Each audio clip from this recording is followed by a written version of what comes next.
Hello and salam. Welcome to Muslim Viewpoint, a new podcast series powered by American Muslim Today, a groundbreaking non-profit digital newspaper which champions civic engagement. AMT informs and empowers the diverse voices of almost 30 million Muslims here in the US and other Western countries. I'm Rifat Malik. I'm AMT's editor-in-chief, and today we have an interview with Rahila Sheikh. She is the Director of Professional Development for American Muslim Health Professionals, Texas chapter, and she's going to talk about her mission to inform Muslim parents on the signs of teen drug use, self-harm, and cybersecurity. Sheikh worked as an assistant principal for almost a decade at a North Texas school district before going to work as a product manager for the textbook publishing company Wharton Mifflin Harcourt. She spoke to our reporter, Maya Gaylor. How long have you been working with AMHP, American Muslim Health Professionals? So I've been the Director of Professional Development for AMHP for about a year and a half now. I started last January, and through them our goal is to spread awareness on mental health issues as well as provide outreach programs. We also provide educational opportunities, and we also do a lot of networking, both social and professional. But my goal was to make sure that we're reaching a different demographic, basically parents of teens, and spreading awareness on bullying, cybersecurity, and drug awareness. Right, so tell me about the seminar that you spoke at earlier this month. You know, how was turnout? How was the message received from the audience? Was there any kind of engagement? It took a moment to get into the masajids. It's a very difficult topic to talk about, and we've been trying to reach out to the local masjids for about almost a year now. But we were really grateful that Richardson Mosque and the school IQA allowed us to come in and do a presentation on drug awareness for parents, for teens and college students. The turnout was okay. There was about 50 parents there, but the great thing was there was a lot of leaders of different masjids there. There was also some school principals, which really got our word across to them. And so now they're more interested in having a little bit more dialogue about this topic. Again, this is a difficult topic to talk about. But drug awareness, I think, is incredibly important for our community to be aware of. Unfortunately, we don't have a lot of statistics and data about how many of our youth are involved in such a thing. The last time I think anyone did any type of study was in 2018. And because of that, we don't really have the numbers, but we do know that it's prevalent in schools, in colleges, universities. Young adults are taking it so easily accessible that me personally, I've had to help a lot of teens, Muslim youth, who were going through a situation where they were abusing drugs. And so I know it's out there. We know that it's happening in our community. We just need to be able to talk about it more. Right, and so can you tell me some of those challenges? Why was it so difficult to even start the seminar? So I believe it was more of a topic that they were uncomfortable maybe bringing up to the community, weren't sure about the outcome, really weren't sure about what I was talking about or what the topic was going to be about. When I explained to them it's more of a awareness program, it's explaining what types of drugs are available, making sure that parents are able to recognize signs and symptoms, they were more welcoming and they were absolutely willing to have the seminar in the masjid. You have to be careful about what topics you talk about in these areas. And so they did reach out to us and we did go. And then shortly after that presentation, we had about 3 or 4 other local masjids, including one in Houston, who was very interested in being a part of this program. Great. And then, so as you kind of mentioned already, so in your time as an educator, what has been your experience helping these teens, or what have you seen? I've seen too much. So in the 7 years as an administrator, I have seen our Muslim teens break down, self-harm, use drugs, abuse drugs, sell them. I've seen them just fall under this trap, because the misconception right now is with parents is that drug abuse is those back alley, concepts where you purchase it out, in some alleyway, and it's all about marijuana and weed and bad family home situations and stuff like that. It's not like that anymore. Right now, it's more about stress. And the amount of stress that our kids are under is unbelievable. 10, 15 years ago, you could make A's. A 4.0 was the wow, you made a 4.0. 4.0 is not the threshold anymore. And the competition has increased exponentially. So now, not only are they taking these medications or these vitamin supplements as they see them to relax, to de-stress, because that's what they're being sold as. So you can go actually online and buy Delta 8 gummies, and their marketing is that these are gonna help you de-stress. It's almost a health marketing.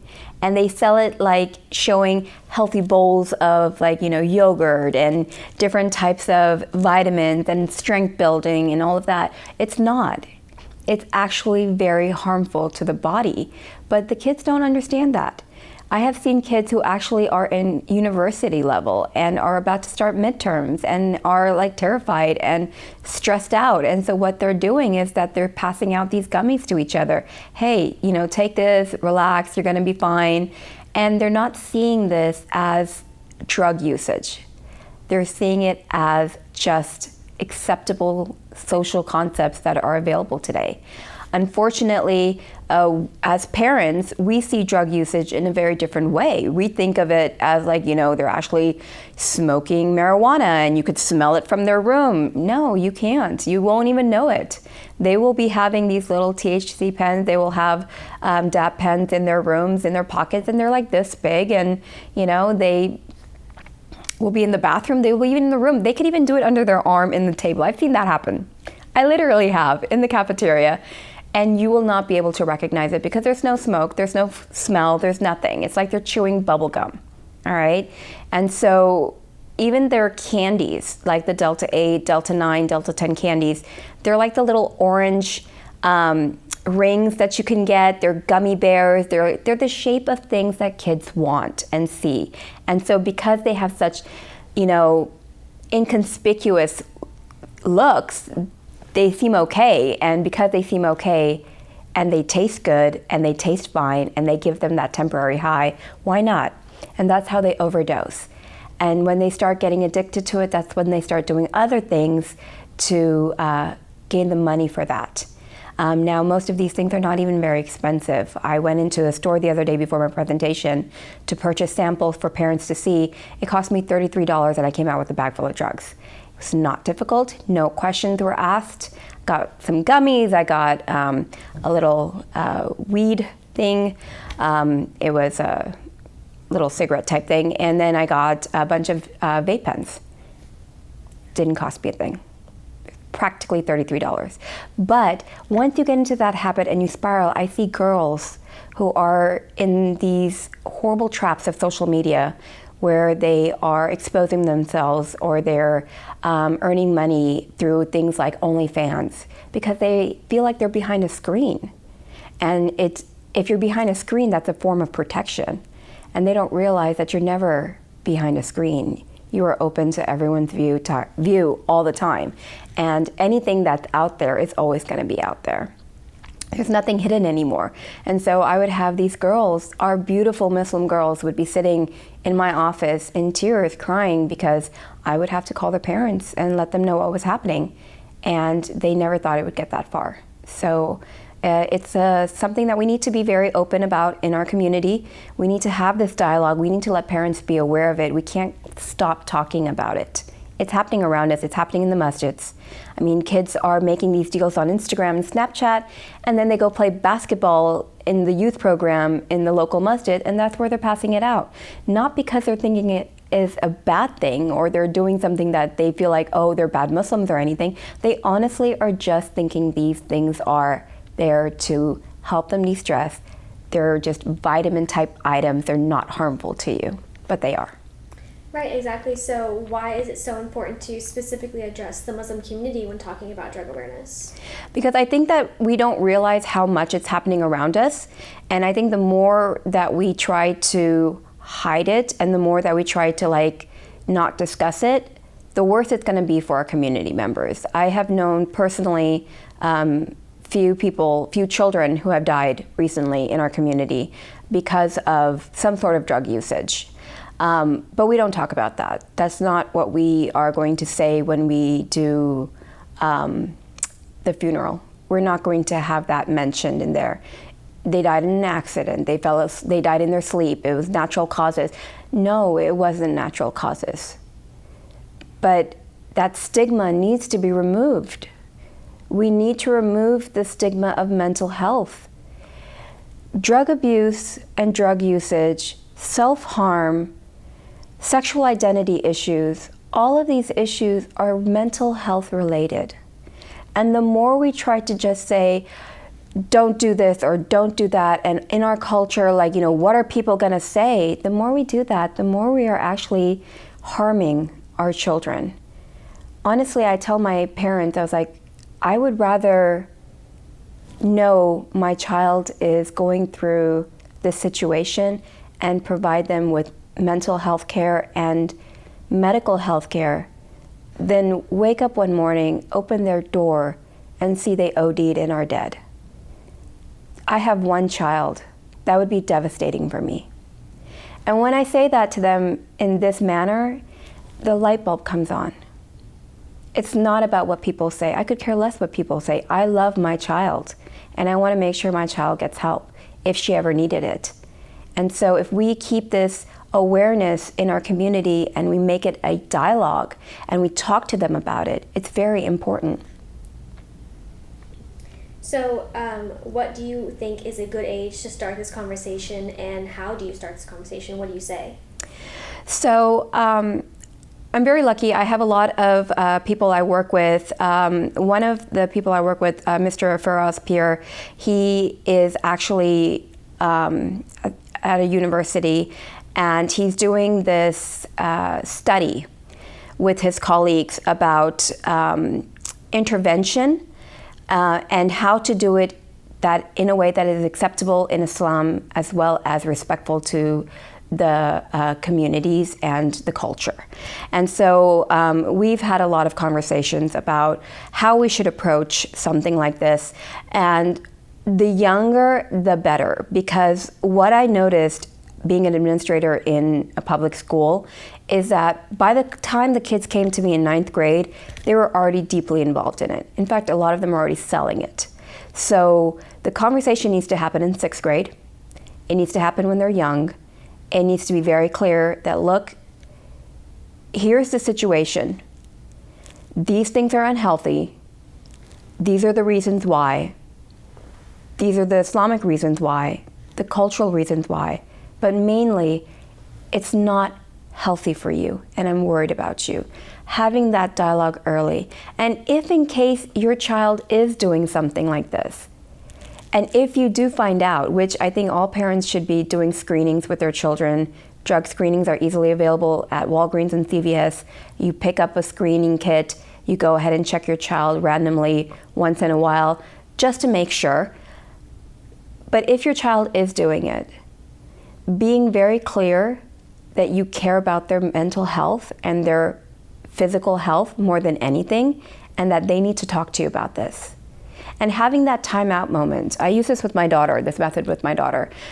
We have an agreement that if there is ever a situation in her life where she needs to talk to me about something and I need to know something, she's gonna come to me and say, Mom, I need a timeout moment.